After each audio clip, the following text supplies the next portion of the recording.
Alright, folks, turn 15. This is another quiet one. Not a whole lot happening. We're still kind of in prep mode. Searched a couple provinces for death sites. Didn't find any, unfortunately. Very sad. I really want death gems. We got plus 20 income in Welrid, which is nice, and we completed our fortress in the Mercs. So we're up to 200 income at Terram. Our income is actually really, really good. Down here, we are upgrading the Mercs to a castle, which will happen in 2 months. We're recruiting more conjurers, so we've got conjurers recruiting there, we've got conjurers recruiting there. Down here we actually have warrior magi recruiting. I talked about that last turn. I just need the randoms. And in addition, one of the other nations has found the Castle Arcanum, I believe, in this province, based on the cropped picture on Discord, which is absolutely an insult to our glorious nation, and so we must hunt down the imposters and destroy them with the true warrior magi. But mostly it's the randoms. We're also recruiting a couple more stalkers. And then over here, we've got conjurers starting to come out as well. One turn until we hit a fortress with that. So we're going to turn this into a citadel. We're going to turn this one into a citadel pretty quickly. We're actually going to try to turn all of them into citadels with our income. But for now, we're still just kind of building up a whole bunch of chariots. We're going to go in and take Monarch Woods soon-ish, but it's going to be at least like 4 or 5 turns. Like I said, we're aiming to do that by turn 24. And up until then, we don't really have a good war.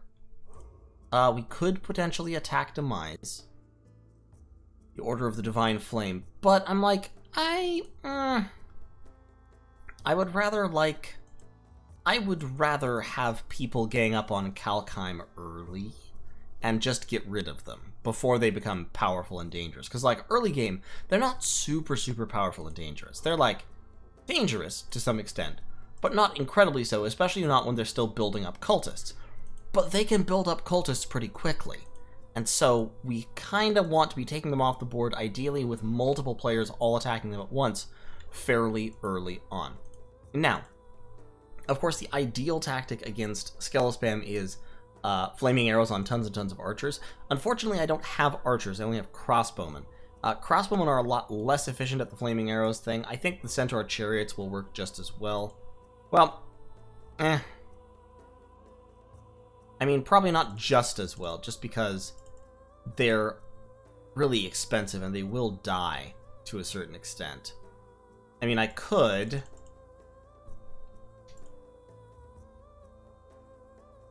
well, actually, I tell you what. That's a lot of crossbows. That's 40 crossbows there. Yeah, that's 45 crossbowmen per turn. That might actually be faster to mass up than the chariots for countering undead. I still need a solid front line is the thing. But if I'm doing that, if I'm going crossbows, then Burgmeister Guard would be the front line, I guess. I can't recruit many Burgmeister Guard as a thing because they cost so many damn recruitment points. I may want to mass crossbows here. Crossbows are a decent counter to lots of things, including elves. But I don't know. I just feel like the chariots are so good. We're going to stick with the chariots for now. We may come back to the crossbows, but for right now, we're just going to keep on spamming out a whole bunch of chariots in order to run over this throne first of all. After that, we can kind of deal with the skeletons, because I mean, chariots also, like, the thing about the crossbows is that they obviate the high armor of the skeletons with their piercing armor piercing damage, and then with the armor piercing fire damage on flaming arrows, which I can cast very easily, and I have a ton of gems to cast with. But even so, I feel like the chariots will work better. Certainly against the soulless, chariots will work wonders. So we'll do that. Beyond that, we're just still expanding, building up our infrastructure, recruiting, starting to get out the conjurer spam so that we can start getting some death gems and such. And which, as I've said before, we need death gems in order to get at the very least, we need death gems in order to get a skull staff. And then, of course, we also need to start building up blood slave income, which we can do from Welrid. Welrid is a great blood hunting province, so is Jerib. The Weald is a pretty good blood hunting province, and we could blood hunt a couple of our forts if we really wanted to. Hailmire. Hailmire is also a good blood hunting province. So I think I do. I am recruiting an abbess over here so that I have a priest. So that priest can go and build temples in my various forts to give me more temple checks and also enable recruiting sacreds for my mid-game sacred spam plan with the Seos and the Pegasus Riders backing them up. And yeah, other than that, we're making good money. We are building up our infrastructure well. We do need to start getting some new territory pretty quick. This province is going to be a huge pain in the ass to take because of Pazuzu, because Pazuzu is, I guarantee, going to have a bunch of gems and shit. So there aren't many commanders here besides the Lich, and the Lich is the important one anyway, so there's no real point sending assassins here. We're just going to have to build up troops in order to take it the hard way. So in any case, I know this one's brief, but there will be more exciting turns coming. So thanks for watching. I'll see y'all on turn 16. Okay, turn 16. The Conjurer spam is coming into effect. We've got Conjurers, Conjurers, and Conjurers, plus a Stalker over here. Starting to recruit some heavy cav. It's just a couple per turn, but hey. Excuse me, a couple per turn's alright. Actually, on second thought, I was about to go ahead and do that, but actually I think I'm going to spam out crossbows or... Yeah, let's just get some Burgmeister Guard. Let's get some of our chaff out of Azamar over here. 157 recruitment points, not too shabby. These really high recruitment point forts that we have, it's a great way to put those to use by spamming out Burgmeister Guard because they're super cheap in terms of gold. In fact, I may cut out a couple of chariots so that up here I can recruit like, what's that, 10. Excuse me, yeah, 10 Burgmeister Guard. We'll put those on repeat. We'll put those guys on repeat. We've got some there, and we'll put those guys on repeat. So all in all, we're pumping out like 20 Burgmeister Guard per turn now, which is not too shabby. As well as our Centaur Chariots, we're starting to recruit our first adept of the Iron Order. These bad boys are pretty decent researchers, and also their slightly higher level sight searchers can cast a lot of ritual spells and can random up to level 3, Earth or Astral, or they can random Air or Fire. Very useful stuff. Down here, we've got our first Warrior Mage, Elohar. He's got Air 1, Earth 1, which isn't bad. That's actually a really good thug combination, because it means he can mirror image himself as well as layer all the Earth buffs, including summon Earth power, which will make him almost encumbrance neutral. Now, downside to Cavalry, of course, is he has no feet, technically, so he can't wear boots. But he still has full slots otherwise, so I could potentially, like I said, I can thug these guys lightly. They're not too expensive to make that worth doing. And so I probably will a little bit later on. But right now, we of course need to get a little bit of construction research done before that becomes a thing. We'll hit construction level 3 next turn, and level 4, and I think 2 turns after that. So, really would like to get some, well, A, some blood slaves, and B, some death gems. In terms of patrolling for our blood hunting, we are going to have to rely on, like, either undead of some kind or just militia. So, I'll tell you what, those are 9 gold, militia are 7 gold. I can actually use Burgmeister Guard as patrollers, because they're not very expensive, and they're much better than militia. Upkeep of 7 gold per year versus upkeep of 6 gold per year, it's barely a difference. And what we can do is we can kind of combine the two, I guess. We can do that. Well, not much point, really. So yeah, we'll just pump out a bunch of Burgmeister Guard, and we'll try to use Burgmeister Guard as patrollers. Recruit a couple indie commanders to lead the patrols, and we'll start blood hunting in some of our provinces in order to just build up some slaves, because the Rites of Immortality, our reskinned Ulm vampire spell, requires only 44 blood slaves, so pretty quick to get. But we need a few slaves before we can really start doing anything anyway, because we need to build Sanguine Dowsing Rods. So let's move these 3 out here. We'll start by hunting in Welrid, and we'll get we'll build up some slaves that way. Unfortunately, these are both, this is in enemy dominion and this is in neutral dominion. We're moving our priestess, Olga the Abbess, out to build our first outside the capital temple, and we got a hero this turn. We got Tommaso del Monferrada, the Witch Hunter General. This is, of course, a late-age Marignon hero. We still have late-age Marignon's heroes, but what's nice about him is, A, he's a priest level 2, B, he's a pretty powerful fire astral mage, so he can join communions, and C, he has 135 leadership, which means he gives a pretty significant morale bonus, and can have 4 squads. So a good commander is just what the doctor ordered. he's going to lead our forces to attack Monarch Woods. But it'll be a bit before he does that. Right now, he's just leading huge packs of chariots, gathering up even more as we recruit them.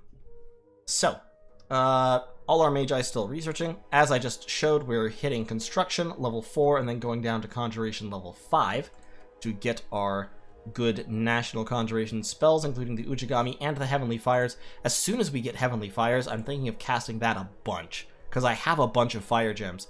So I can knock out, you know, in the 4 or 5, after the 4 or 5 turns that it will take to research that, I'm just gonna probably spend like 60 fire gems knocking out, you know, a bunch of Demons of Heavenly Fires.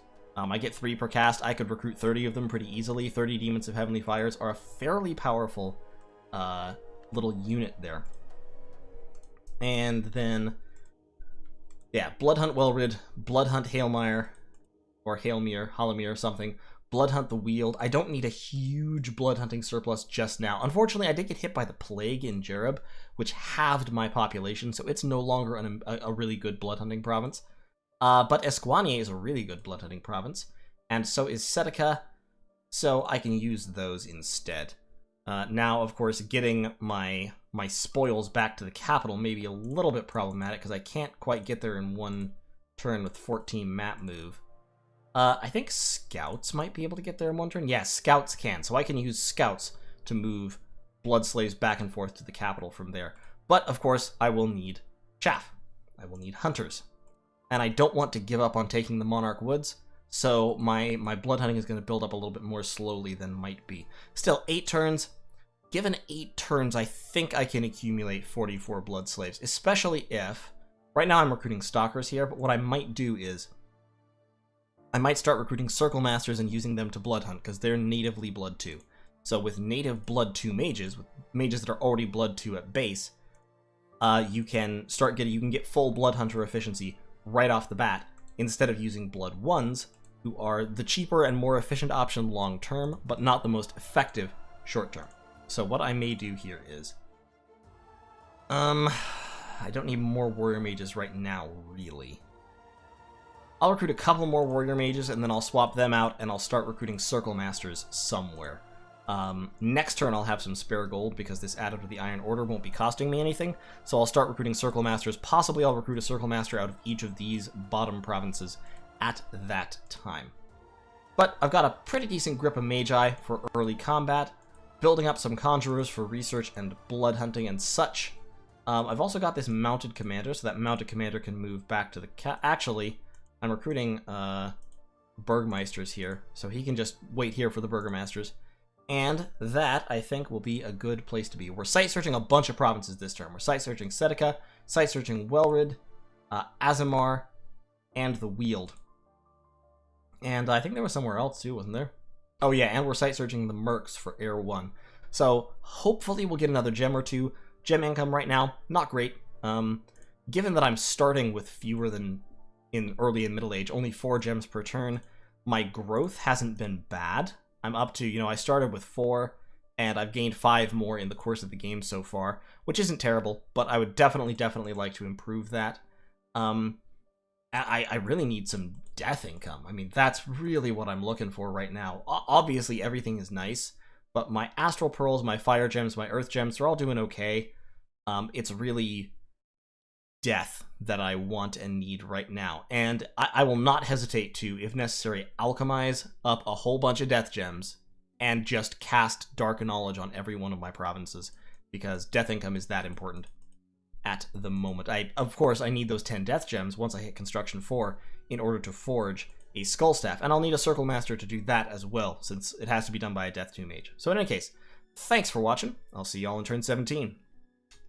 Okay, folks, turn 17. Still no combat this turn, but we found a couple of magic sites. We found an Enchanted Tower, so an Earth Gem, and we found a Canyon of Wild Winds, so 2 Air Gems. Our gem income is looking a lot healthier. We're up to 12 gems per turn, which isn't too terrible. We recruited a second Warrior Mage. Not a very good one this time, unfortunately. Fire Earth was a crosspath we already had. He's just going to sit here researching for a bit. Elohar is going to move out to try and find more air sites for us. Boniface here is picking up some of these Burgmeister guards. the good old Burgermeisters. And he's going to move out with them probably next turn. 1, 2, 3, 4. Yeah, that would put him up here turn 22, which I believe is fine. That's 1, 2, 3, so they can wait one more turn before moving out. Definitely going to need a commander up here, though, so I'm just going to recruit. I'm going to replace that guy with an indie commander to lead the Burgmeisters from here next turn. I'm going to collapse down here, try to get a pretty decent line of Burgmeister Guard to head up this army.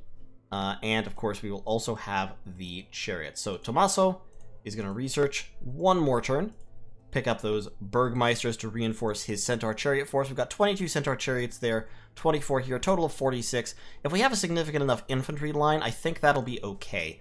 Right now we've got 27 Burgmeister Guard. We're going to get probably another 20 or so from there.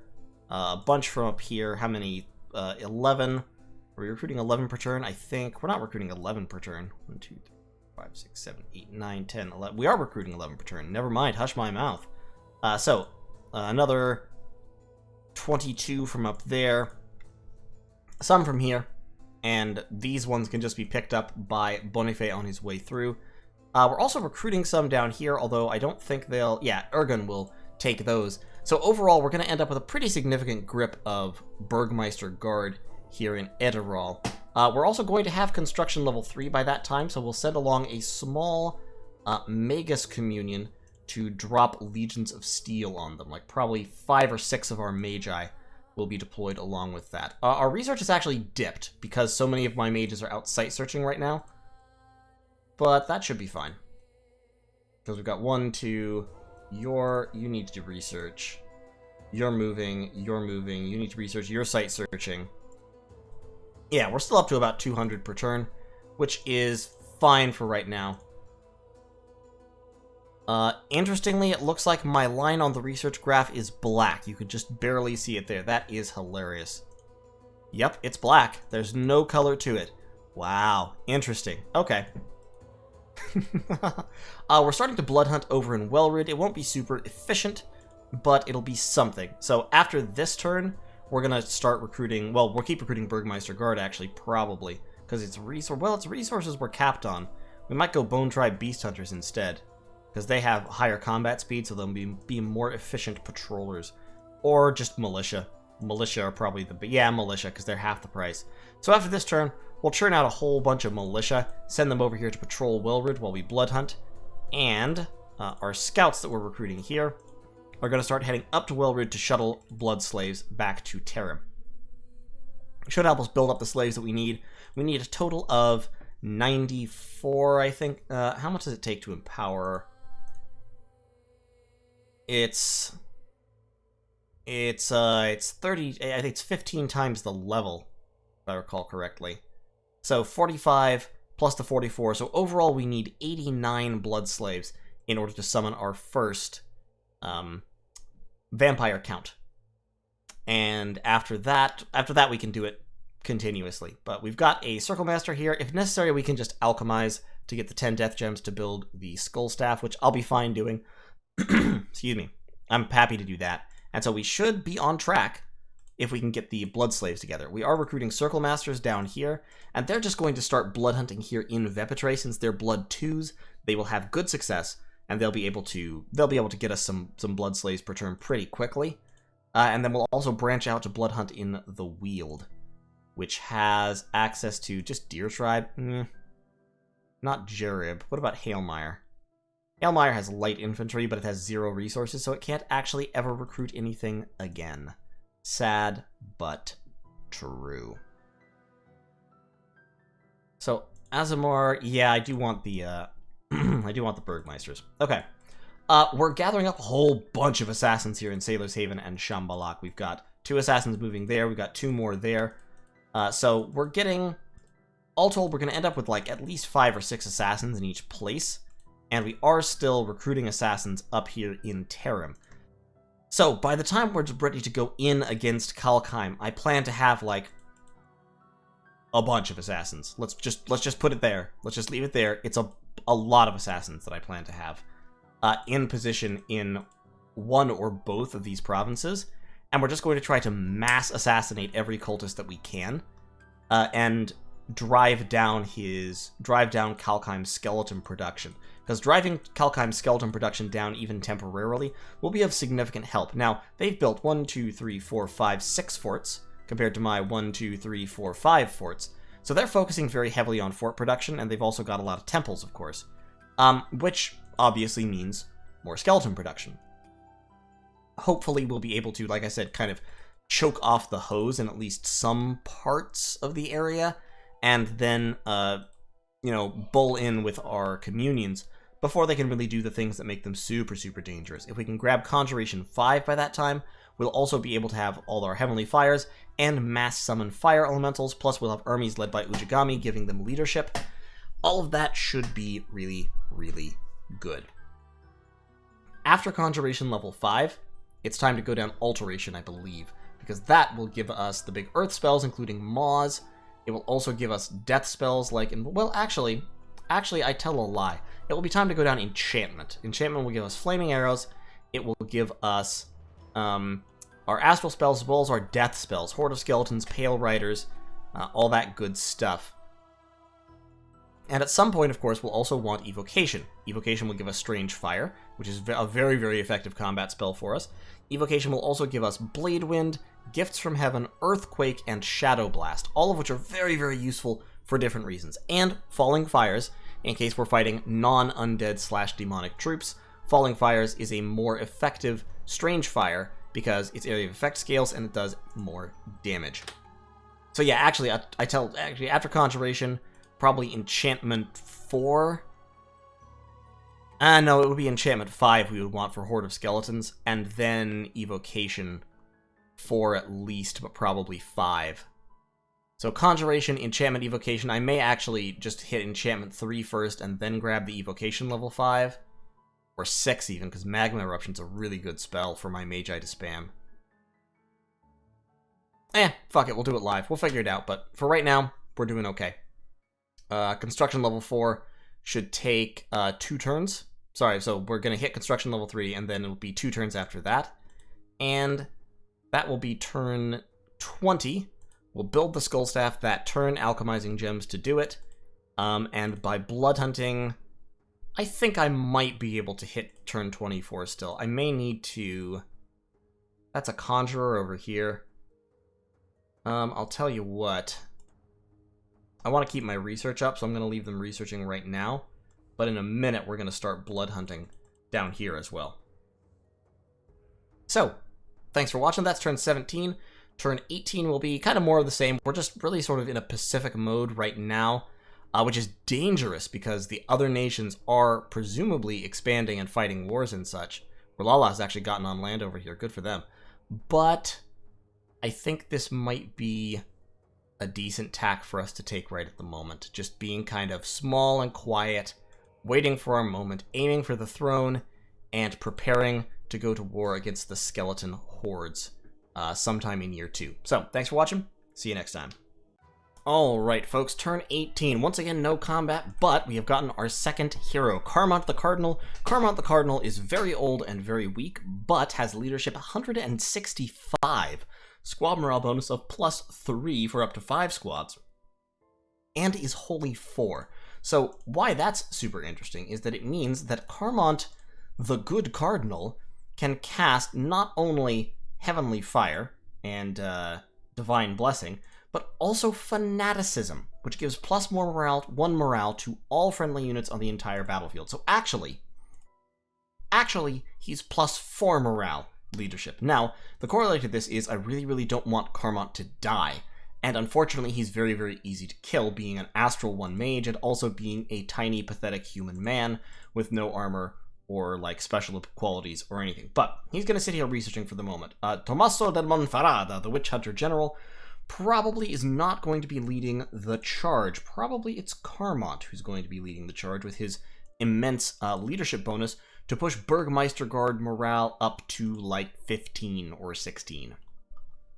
In any case, we are beginning to coalesce our forces. So we've got 13, 14 Burgmeister Guards there, plus we've got 1, 2, 3, 4, 5, 6, 7, 8, 9, 10, 11 coming out there, plus the 15 we already have, so we'll end up with about 40 Burgmeister Guard there. We're recruiting another round of Burgmeisters plus a few more chariots up here, so we'll end up with close to 40 there. We're only recruiting one Burgmeister up here because we're spending our money on a Conjurer instead. We are blood hunting in Welrid, and I don't think, I haven't had any steals or anything. We're also blood hunting for at least 1 or 2 turns. We're blood hunting in pretty much all of our provinces.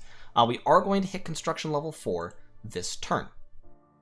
And we have also found our first death site, the Labyrinth of Skulls. So we now have a very small death income. So this coming turn, we're going to blood hunt with everybody. We're going to try to build up the blood slaves necessary to empower a Circle Master in blood, which will require 45 blood slaves.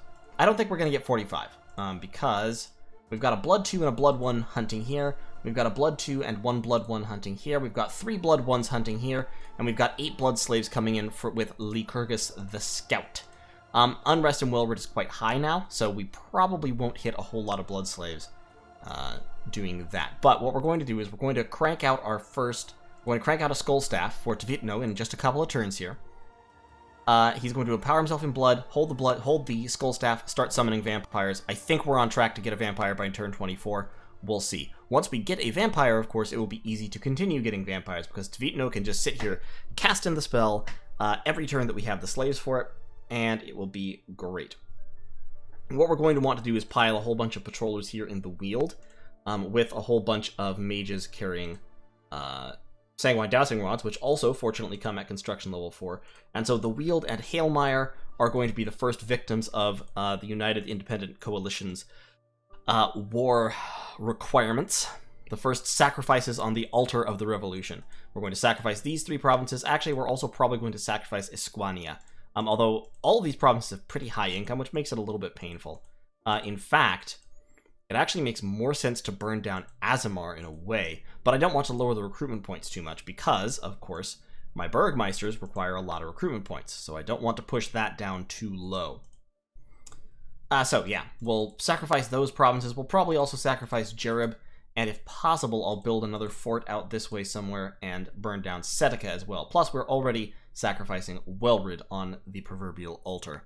Actually, it's not very proverbial. We're sacrificing the populations of Welrid on a literal altar, or we will be pretty soon. So, the blood harvest is commencing. The vampires will be coming out shortly, the immortal Diabolists, and my armies are collecting to attack Monarch Woods. So, like I said, these troops will head out. It's going to take 1, 2, 3, 4 turns to be ready to attack. So on turn 22, we should be ready for that. From here, we have to go 1, 2, 3 turns. Bark is actually these guys are moving over here to patrol in Welrid because we need a little bit of patrol force. So it'll just be these troops down here. Like I said, we're looking at a total of probably about 70, 80 Burgmeister Guard plus 25 Centaur Chariots to reinforce the let's reinforce the 24 Centaur Chariots we already have, 27 Burgmeisters, and 29 Bone Tribe Beast Hunters. I think that army can probably take this force if it has enough leadership support. The Lich is the only scary thing here. Beyond that, it's just Soulless and Long Dead, and I think my Chariots and my Burgmeisters will be able to crunch their way through that. Now, I do also have my first Adept of the Iron Order, Libar, and Libar can actually accompany the army. He can cast Legions of Steel by himself, and he will, if we hit Enchantment 3, also be able to cast Strength of Giants. So we're going to grab Conjuration level 5 first, and then after that, I think we're going to go down Enchantment, probably, just for the base level enchantment buffs that gives us, and sometime after that, we will aim to start going down Blood in order to get to Curse of Blood, the actual vampire summoning spell, and similar higher level blood spells, because we should be able to ramp up to potentially get some of the Heliophagi and such, because we have really good research, especially compared to a lot of the other people in this game. But the point being, Libar can come with us and cast buffs just by himself on our lines. He can summon Earth Power and spam Legions of Steel, which will help our infantry and our chariots be a little bit more resilient against the attacks of the skeletons. It will push our Centaur chariots total protection in their body up to like 14, maybe 15, and it will push the Burgmeister guards total protection up to 19 in the body, because they're, well, no, it wouldn't be, that would be 19 on the head and 17 on the body. So that's high enough that skeletons will have a real tough time hitting them. And combine that with their defense skill of 17 and the fact that they're a 6 per square, they should be pretty good. So that'll be the plan. We'll have Carmont and possibly Tommaso as well lead the army just to provide their morale bonuses. And should be able to just kind of run over these guys, hopefully. And after that, of course, Carmont can claim the throne immediately, which will be all kinds of nice, since that throne, as we've said, should give us 5 death gems per turn. It might be something else, but I'm hoping that it's the Throne of Death, because the Throne of Death would be sweet. It would hurt my growth, but you know what? It's alright. I'm not pushing my Dominion super hard anyway. I'm getting it in my core areas, which is great, but in order to... I'm willing to sacrifice a point of growth for 5 death gems per turn. I mean, it would be a 500% increase in my total death income. I've got a couple more assassins down here that I'm going to start tracking up north into Kalkheim's territory. That'll take them 1, 2, 3... for 5 turns to reach there, and shortly afterwards we'll begin our assassination mission. I really want to make the first strike count, because as soon as I launch the first strike, I think they're going to start patrolling the hell out of these places, and assigning a lot of defenders to their cultists, if they're not already doing so. So we should, hopefully, in the first strike, we should kill like 9 or 10 cultists. The second turn, I would anticipate kind of sucking. So at that point, I think we have to move the assassins to other places and prepare for the counter-strike. But I really do want to launch that, get that first hit off. I really want to make it a doozy. I don't know if he's actually patrolling right now. Stalkers are very hard to find, so he would have to be patrolling with a lot of units in order to even have a 50% chance of finding them. But my first indication that he is patrolling will probably be 1 or 2 of my Stalkers just dies. For no reason that I can see. But I've got 3 more up there. I've got 2 coming from here. I've got 2 coming from down there. So that's a total of 7 additional Stalkers on top of the 6 that I already have in Shambhalak and Sailor's Heaven. I'll probably concentrate them all in one fort, because that's the most efficient way to do this. The most effective way to do this would be to just depopulate a fort entirely. This is a fortress that isn't being upgraded. This is a citadel. So he's actually got a citadel there. I'm going to aim to remove the commanders from the citadel, I think. And hopefully that will be my first attack target as well. I may have to deploy a Magus community in order to accomplish much. In terms of recruitment here, I'm going back to recruiting Magi. Now that I have my 1 adept of the Iron Order, what this 1 adept is fine. He's going to research, and then he's going to... At some point, we also need to hit Thaumaturgy level 3, at which point I can start using him to throw Gnome Lore to find more Earth sites. My magic income slowly getting better, up to 13 gems per turn, which isn't awful. Could, of course, always be better, but we'll see what we can do. We are site searching over here in Edirol with Urbo 3, what a name. And we're moving Quellen to site search for blood sites over here. We also need to site search for blood sites down here, but I don't have a free mage right at the moment, so that will have to wait for a little bit. So, that is turn 18. Thanks for watching, and I'll see you all in turn 19, which should be all kinds of fun. Still, we're just slow building up. We're on a slow roll right now. We're building up our strength. We're gaining in power and time, and we're preparing for our assault on the skeletons. So, see you next time.